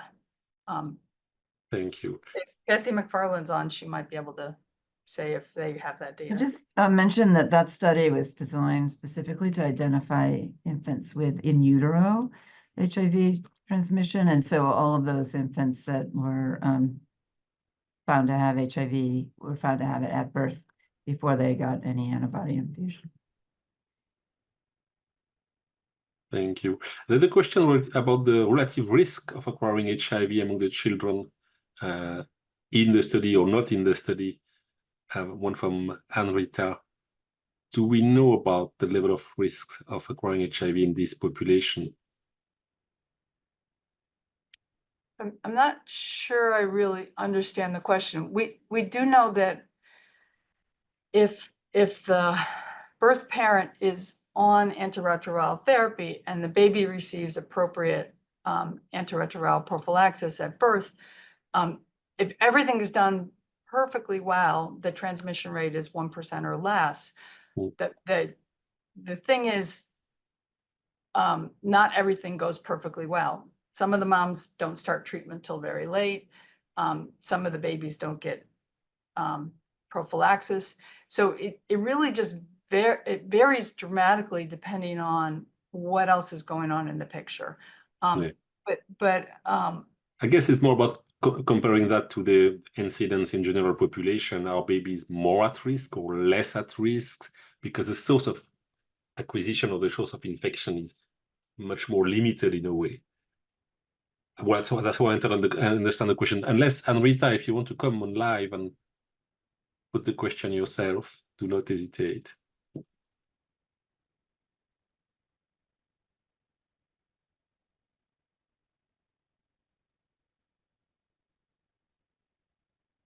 No, okay. So I'll move to the next question, and then we'll have to move on. What is the current global strategy for deploying bNAbs for HIV prevention? And I think we're going to park this one to the next session and discussion, Alex. It's part 2 of this series of events. So I'd like to thank our 2 speaker and sorry, our first speaker, and back to Giulietta. Thank you, Colleen, and thank you, Roger. So I'd like to jump to our next speaker, who's Gabriela Scarlatti from the San Raffaele Scientific Institute, who will be presenting on challenges of designing interventions based on bNAbs for use in newborns and infants. Thank you, Gabriela. Okay. Do you see this? Yes, I think you just need to put it in presentation mode on the bottom. Yeah, there we go. Here we are. Okay. So good morning or good afternoon to everybody, and thank you for inviting me here. It's always interesting to talk about bNAbs and bNAbs in children. I'm fond of it in a way, as Colleen said. And since I have been working as a pediatrician in the 80s with HIV infected children here in Milano. So I was given this task that is to speak about challenges of designing interventions based on bNAbs for using neonates and infants.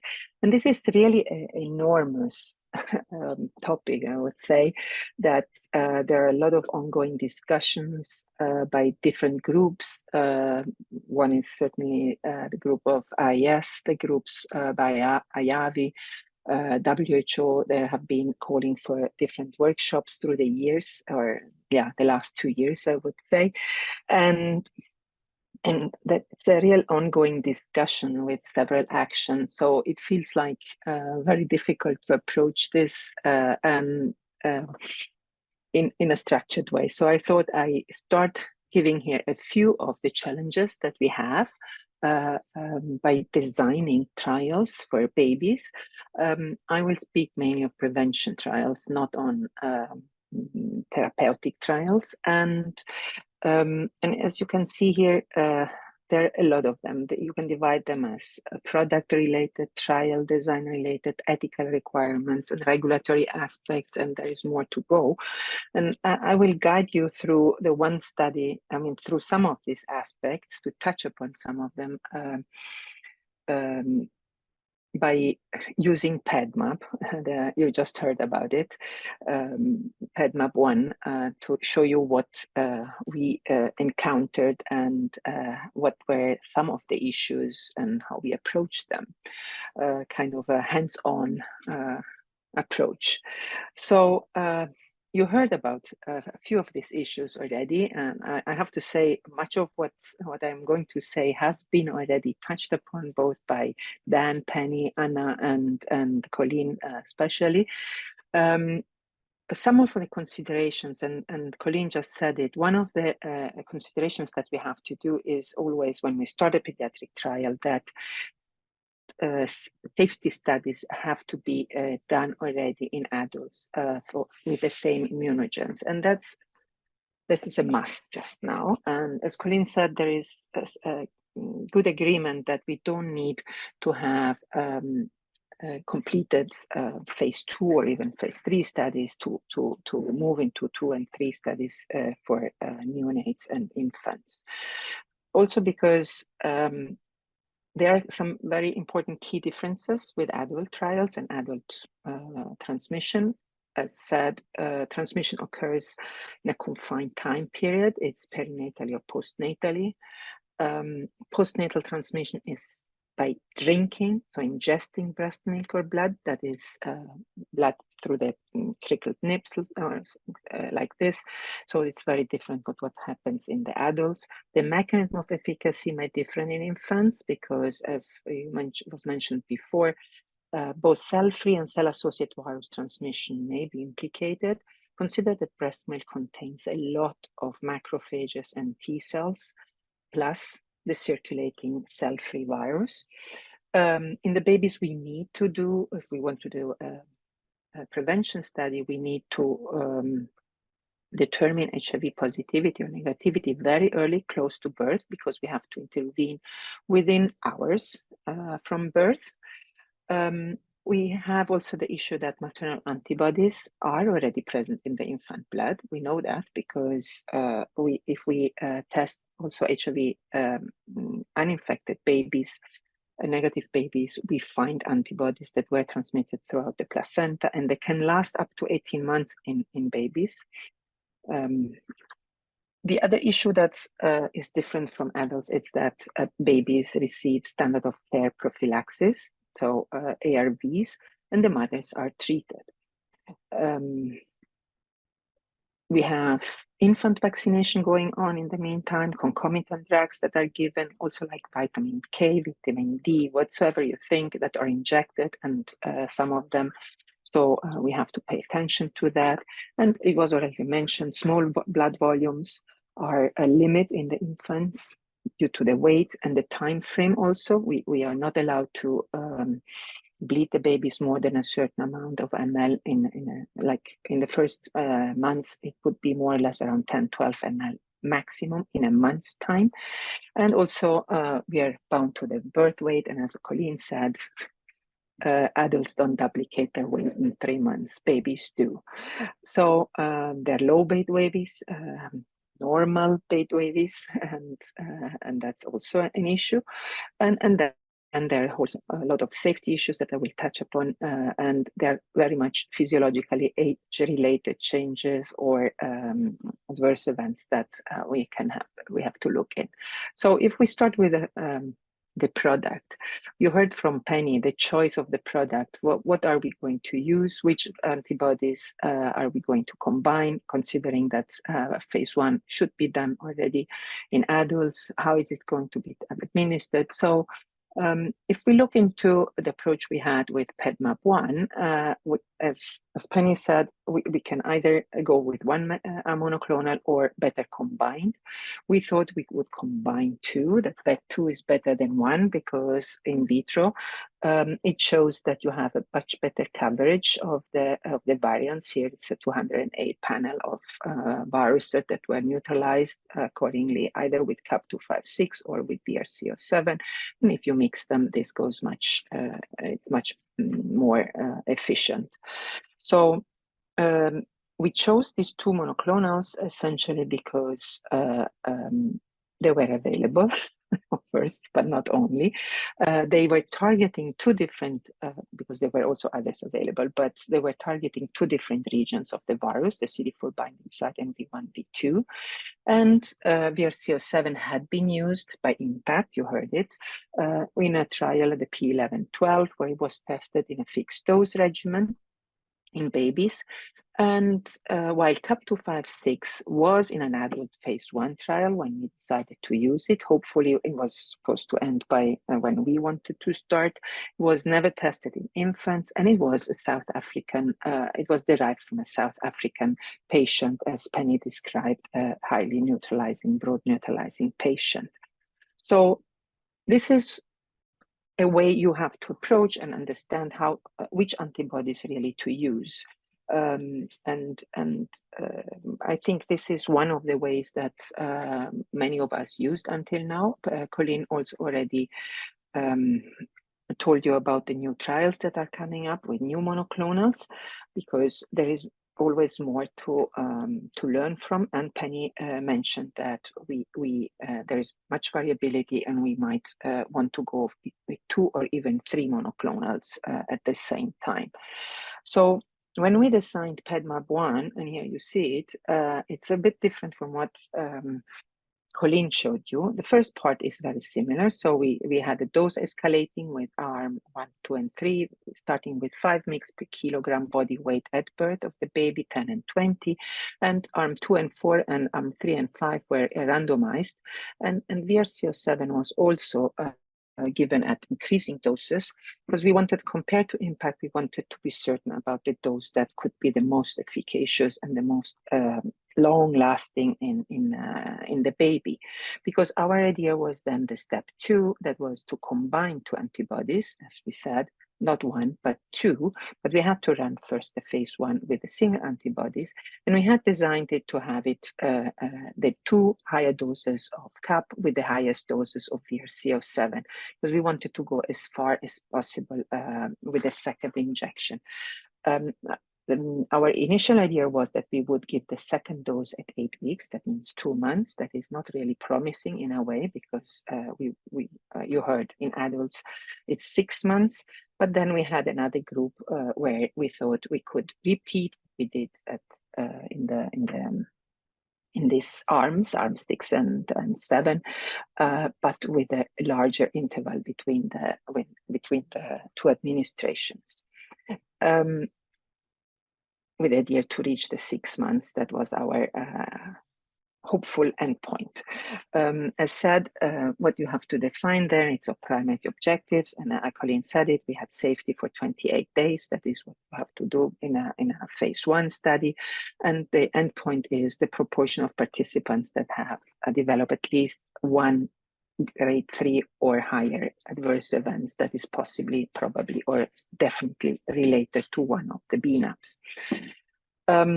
Colleen said about our secondary objectives, obviously, was that you have to follow the babies as long as possible throughout, and it was 6 months after for the safety, but also the pharmacokinetic. That was what we wanted really to understand what was going on and how we could really deal with these monoclonals given, especially when given together. We pointed to this also, Penny pointed to that. There are several exploratory objectives that you can build into a trial design, and some are kind of very important. They're not only research questions, and here one is the neutralizing activity during the follow-up. So you really use the serum of the baby to see if that got the antibodies, to see if your concentration of the antibody equals the capacity to neutralize still a wide array of pseudoviruses, so in the PSA assay. The other is we thought we want also to see what is the levels of the bNAbs in the oral secretion, if that might correlate better than what is in the blood. As someone already mentioned in the questions, you need to look at bNAb antibodies, and that's also built into the study. And then eventually the sensitivity, Penny mentioned that several times, the sensitivity of the bNAbs to the virus that are circulating, especially the viruses that are present in the maternal milk and in the blood and are transmitted eventually to the baby. And here we would look into the HIV reservoir in case, but you have already heard we did not have any infections. Now, what happened next? Back to the characteristics of the investigational products. Now, they are very similar. If you look at the two that we are looking at in colors, in storage, availability, deviations of the temperature when you store them, the concentration, thawing. So it's easy to handle the two antibodies also together when you have to administer them both, and it's a routine, so that's very important. But then if you look at the concentration, that is 100 milligram per ml, and this is a high concentration. So that is what we really want for the future also, because it's the preferred characteristic to allow for a low injection volume and also a low number of injections, because that is the final goal, is to make it as easy as possible. Now, I forgot to say, but Colleen said it, we are all working on subcutaneous, in the baby's subcutaneous injection, and this is done with a syringe. Now, but if you look at the volume of these vials and the content, it's 2.25 ml, or this one is 6.25 ml. And if you go back to the concentration I was telling you, it was 10 mg per kilo body weight. 10 mg per kilo means we would administer in a baby, consider a baby weight of 3 kilos, that is not more than 300 microliter of product. That means that each time you would waste a lot of material that makes up a lot of costs for the trial as well as in the future. So this is a consideration that has to be done by the producer and later on. But also for us, it was very important because we didn't want to waste product. So we asked the producer and in BRC to change, if it was, and it became possible to change the investigational brochure so that we could use each vial for multiple product draws, so up to 4 draws, and that made our the waste of the product much was reduced. To another to go to the another few aspects is the trial design. I already told you some, but the ethical requirements. In this, that one of the topics that was already touched upon is the volume of blood. Volume of blood in babies is restricted. We can't take the really guidelines. And if you start, you have to make sure that you have the safety bloods that are the priority, obviously, in a trial. But then we had to also, we wanted also to test continuously the HIV infection of the blood, and that was done at each visit we had with the baby, and also get blood for the pharmacokinetics, and as I said, for our extra questions that were neutralizing antibodies and anti-bNAb antibodies. So as you can see here, the volumes are really low. And this is what the blood volume that we draw from the babies, that we did draw from the babies. Now, we had also thought about other options that were important, because to run a pharmacokinetics, you can't bleed as much as you want, as I said, and to get serum at each time point, because you need much more blood serum than not whole blood. So we decided to develop a dried blood spot approach. These are 70, it says 80, but it's 70 microliter for each dot, that is then processed and used for the ELISA to determine the antibody concentration in the blood of the baby. To do this, we had also to introduce the hematocrit evaluation, because whole blood means that we are looking at the concentration in the whole blood and not in the serum. In parallel, we did also some time points in the serum, and so that we could compare with other studies, because that is important, while impact is doing serum evaluation only. And but for future studies, it could be very important to only have this dried blood spot with a few microliter. You can work on it. So we validated this, and were able then to, that is the final endpoint, one of our endpoints was really to the PK curves. And here I show you the Monte Carlo simulations that were done to estimate the dose of bNAbs through time, and the timing of second administration we needed. But as you see here, we have a time to target, and time to target is the target concentration that we think could be protective. But as was said, we have to use data from the adults to do that. And these concentrations are concentrations that were taken from the AMP study that you heard Penny talking about and Dan talking about. So we don't really know if this concentration is the one that we have to target, if it's more difficult, as Penny said, or even if it's less difficult, because the transmission events in babies may be with less virus than not what happens in the adults. And it may, but as said, it may happen through different means, so cell-associated of the cell-free virus. Regulatory aspects, very fast. We went into, oops. I have a music in my, okay. The safety evaluations, as I said, the safety include local and systemic reactions, as Colleen said, lab toxicity and clinical events that have to be reported regularly, very important, and there are committees that are established, but also they have to be reported to the regulatory authorities. Here I mentioned the South African ones because the study has been performed in South Africa, close to Durban, at the Chatsworth Clinical Research Site. Colleen already mentioned this. We had 199 adverse events and in the babies, but what is important is not to look so much into this part, because here it shows that essentially the both antibodies, we had a very similar frequency of adverse events, and that the adverse events were well distributed in the same way in girls and boys, but is all the different type of adverse events that we have identified and reported is an enormous work, because babies, and you have to consider that they will have nappy rashes, they will have any type of respiratory, whatsoever shows up is an adverse event. So it makes all these studies very difficult, and possibly there has to be, we obviously followed the grading, the dates table grading, and everybody does it. But it makes a pediatric trial very difficult and much more demanding than not an adult trial. Said this, I can tell you what the way forward. You saw this you saw the scheme that Colleen showed you.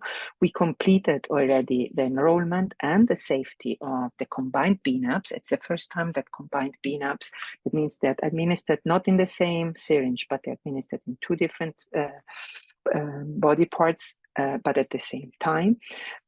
In the babies, it's the first time that it happens, and we have already started to give it at the second time point at 3 months, because this is the time point that we could evaluate with the PKs, and we are already planning for bNAb 2, that is the phase 2, a double-blind, placebo-controlled, randomized trial where we are going to compare the treatment arm with a placebo arm given to HIV-exposed infants born without HIV.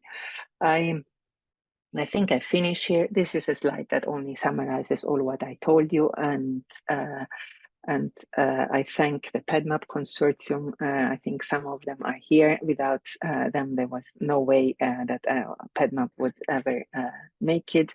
And thank the group, and especially all the babies and the moms that made it. I hope I gave you an idea on hands-on on how a clinical trial can be built or some of the issues that can come up. This is obviously only for phase 1, but possibly phase 2. Phase 3 goes into a completely different, we have also many more considerations to take into account. Thank you, Gabriela. We have a few minutes, unless people can stay a couple of minutes more. I just want to make sure that we have a chance to meet our expert today, who are Amina Goga, who is a pediatrician, who has worked as a child health specialist at the South African National Department of Health, was also a researcher and previously a unit director of the South African Medical Research Council. And we have Elizabeth McFarland from University of Colorado. Elizabeth has served as vice chair of the IMPACT consortium, which we have heard about today, and the HIV Cure Committee in particular. She's a member of the Pediatric Advisory Committee of the HBTN, and a co-investigator of the Pediatric Adolescent Virus Eradication of the Martin Delaney collaboration. I'm sorry, we're short of time, and while I'm looking for question in the chat, and there is one I will ask, I'll start really by one question, because today we're talking about the science and about the clinical work. And like studies in adults, we're talking about studies with infants and mothers. And I guess it's very important for audience to understand how do you engage with mothers? How do you engage mothers in clinical research that are involving their newborn?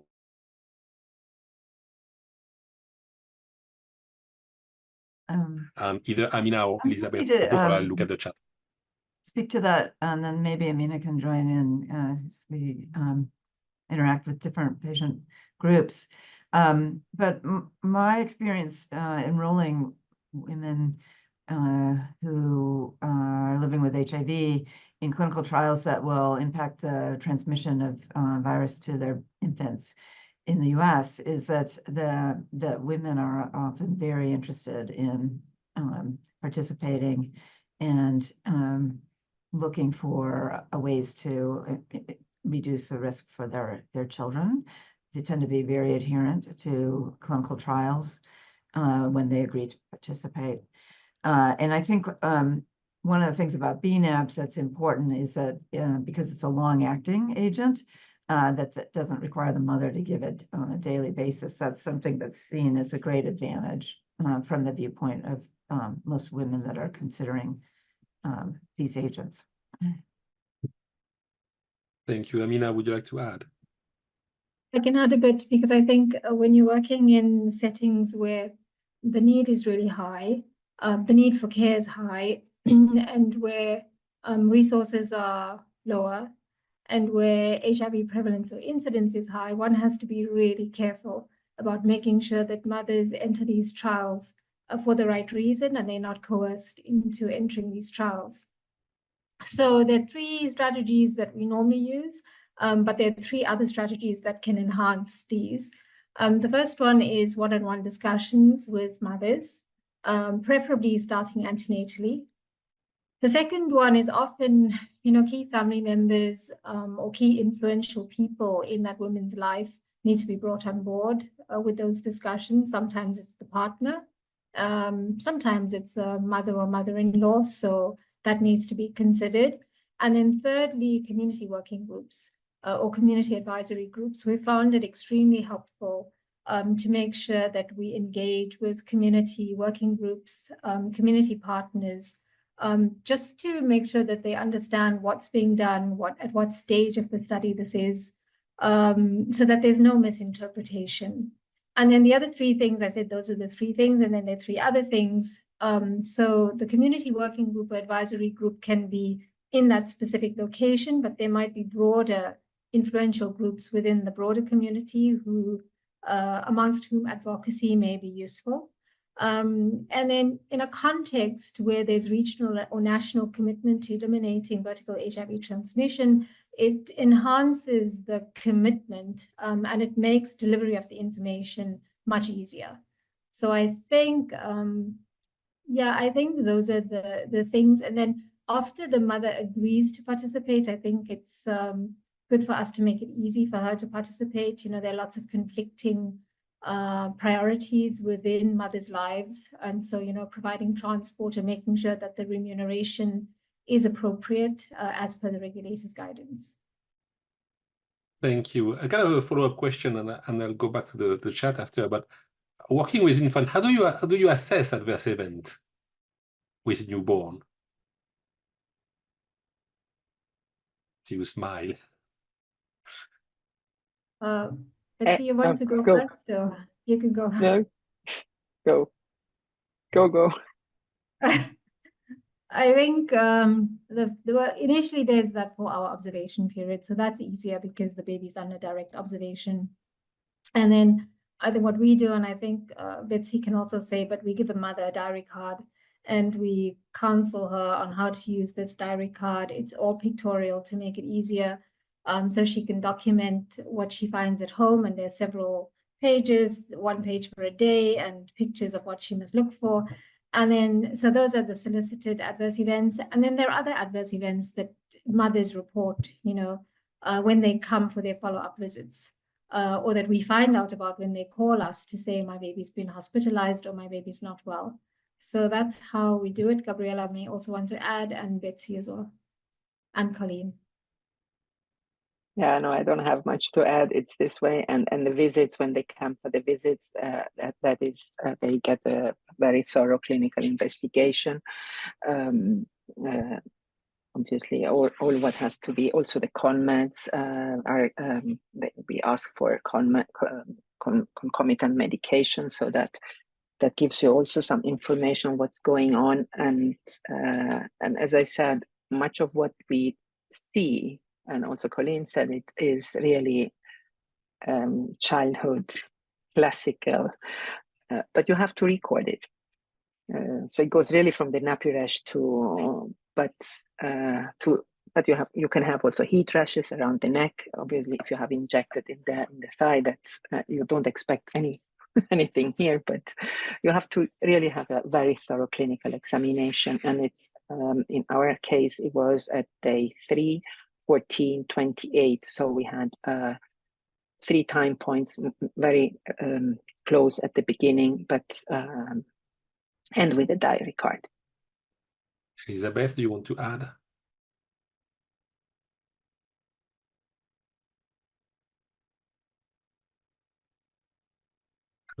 Elizabeth, would you like to add to more? Oh, yeah.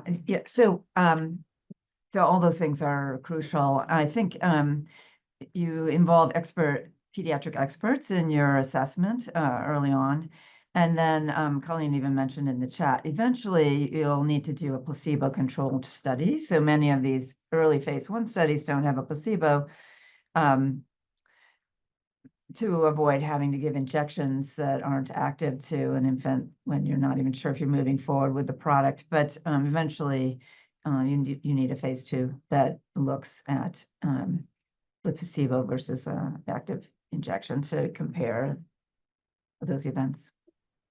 Thank you. My final question, you're all part of this large consortium, this large organization, and one of the questions was very broad about product availability, but I think the question was targeting, you know, in the future. But when you think about trial, how easy is it to access these products and to combine them, particularly if they are developed by a different group? And I know that's a challenging point, but if you could give us a sense, because that's what allows the research somehow. If you don't have access to product, you can't do the research. Who want to start? Amina, Elizabeth, and Gabriela. Well, so I think access of novel agents for infants and children has been a challenge over the years, and there's been a lot of advocacy done to try to increase the rates at which new study products for treatment of HIV are accelerated in the availability to study and then potentially use in the pediatric population.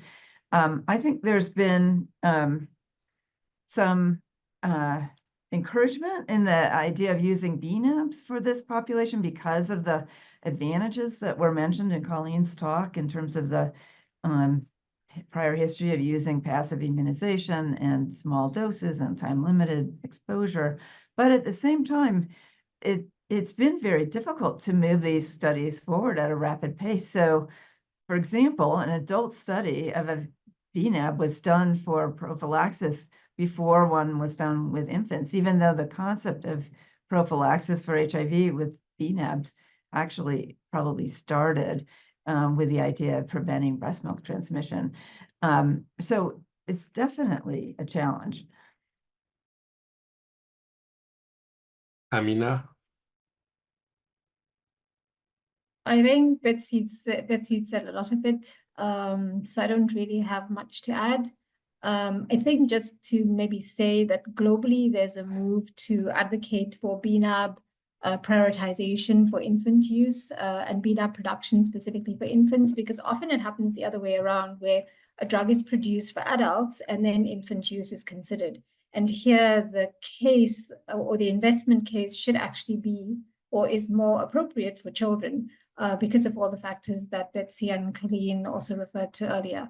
So there are a few global communities that are looking to the advocacy on the advocacy side and kind of looking at bNAb manufacturing capacity, engagement with manufacturers, but we first need data from phase 1 and phase 2, probably 2B and then 3 studies. But the conversations are underway to avoid a huge gap between the time that a product is found to be efficacious and the time it can actually be used in public health. So I think those conversations are underway and have already started. Thank you. I don't know if I can push your final question because I see a few about placebo. Is there a need for placebo group? How do you justify a placebo? If we could have a very short answer from any one of you, and I apologize for going over. It depends of Yes. the trial. Oh, okay. Because a So you phase don't 1 have does to- not need a phase 1 does not need a placebo because you're doing really a safety, and despite having a lot of adverse events, or let's call it, we can rule them out. There is also laboratory toxicity that is included. I only mentioned that, but that's also something that is included in the phase 1. While if the endpoint is efficacy, and so it's a phase 2B or 3, then you need a placebo because you need to know which is the transmission rate without any intervention with bNAbs. And as any trial, it's very difficult to rely on population-based data only. You need really to have a placebo arm to have correct evaluations in that. Don't know if Colleen, Betsy, and Amina want to add anything else on this. And placebo is saline. It's really. I think one of the, maybe the person who asked the question may have been wondering a little bit about blinding because of whether there can be a placebo effect of the treatment. There are ways that that a bias can be introduced into a study, even when you're studying children or infants who aren't likely to sort of be thinking about whether or not they've got a product or not, but it may influence other aspects of how the child is taken care of. So typically blinding is important as well as the placebo control. Thank you very much. back to you, Giulietta. Thank you, Roger. With that, I would like to conclude today's webinar and thank all of our presenters, our moderator, and all of our attendees on behalf of the Global HIV Vaccine Enterprise at the IAS. I would also like to take the opportunity to let everyone know there is a part 2 to this series. The second webinar will contextualize the research by drawing lessons from the use of monoclonal antibodies in preventing RSV. And it will also explore the acceptability of bNAb research, community involvement, and the potential policy implications of the bNAbs approach. So please save your questions for next week, and we look forward to seeing you there. And lastly, please note that this webinar series has been recorded, so both parts will be uploaded to IES Plus, so you can access the materials again. Thank you again to everyone, and have a wonderful rest of the week.